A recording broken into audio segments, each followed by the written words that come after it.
I'm John Baines. I'm the head men's basketball coach at the University of St. Francis.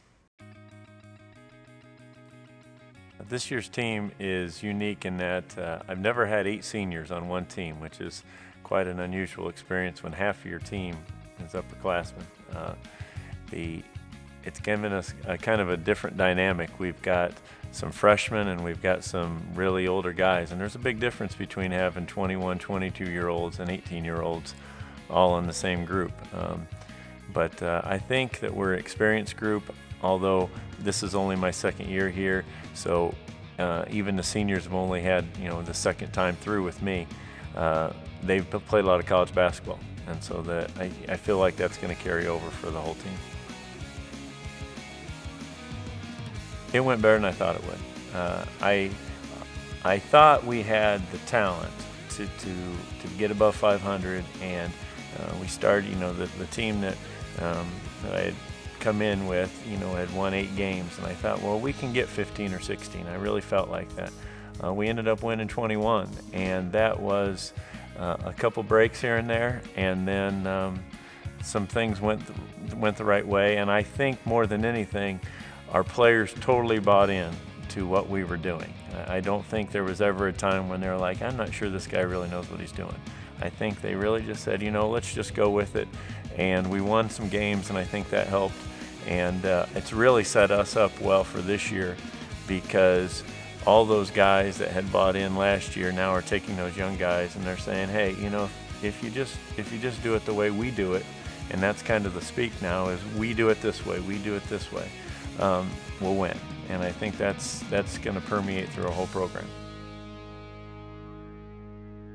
I'm a pretty detail-oriented guy. And they would probably say the same. I want everything to be pretty exact, and then I'll let guys go as we go.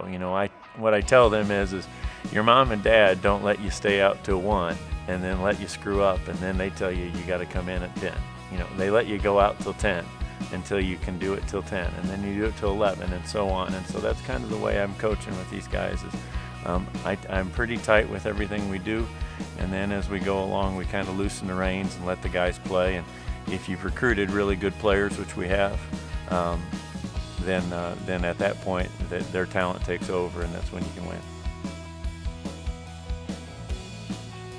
My goals personally, on a personal level as a coach, I felt like last year our team got off to a great start, played really well, and then kind of ran out of gas in February. And I take responsibility for that.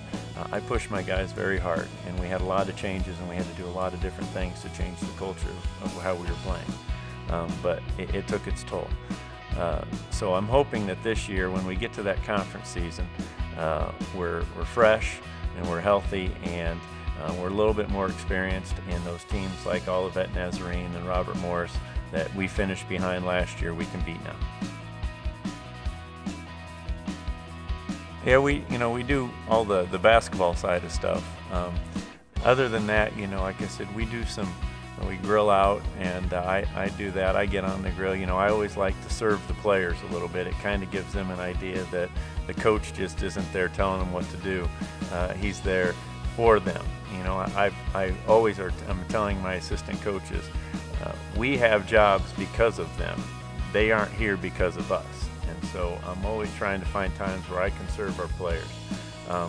We have our softball game every year, and we draft teams, and my assistants actually draft, and I get on a team. And I'll be honest with you, I drafted the team I was on because our assistant, Coach Woods, wasn't around, and I felt pretty good going into it because Coach Kohler really doesn't know what he's doing on the softball field. So I felt good, but we did win on that one. But I have some awful softball players on my team, but some really good basketball players. The only thing that I'm superstitious with are my ties. If I lose, I give my ties one time, and if they lose twice, I don't wear them for the rest of the year. So I don't have that many ties, so I hope our guys can win some games. Other than that, my rituals aren't too big. Every once in a while, I get that late night text, from one of them, and they still are trying to joke with me, Coach, we're not going to be at practice today, or something like that, they're still a little bit edgy with me. I still, which is good. I said there still needs to be a little bit of that, but I know they do a ton of impersonations of me, and I know they're always talking about me in the training room, so I try not to get too close where I can actually hear any of it. You know, the only one, I can't do a very good one, but Bruce, you know, every time I say anything to my senior center, Bruce Watson, it's like, oh yeah, cool, all right. That's what I get from him. And just about, I could ask him anything. I'd be like, Bruce, how was that sandwich? Good, all right. And so that's all I can do, I'm sorry. I've got 2 boxing gloves I'm putting in there here right before our first game. And our slogan was, it's a 15-round fight to the end. And I told them that we're not good enough, not that we're a good team, but we're not good enough to punch somebody and knock them out in that first round.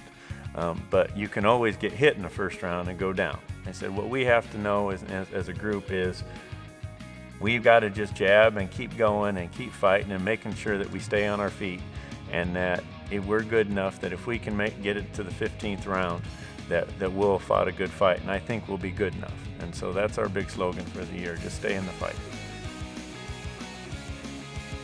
I felt like last year the number of fans we had out to the games and the number of students really increased, and I felt like everyone kind of got in that wave of us winning, and I was so pleased. It was my first year, and everybody has been so welcoming. I just can hope that we put a good product on the floor, that people are just as excited to come out this year and see our group. We've got great kids, they're good students, and they work their tails off. I really hope everybody can come out and watch us play.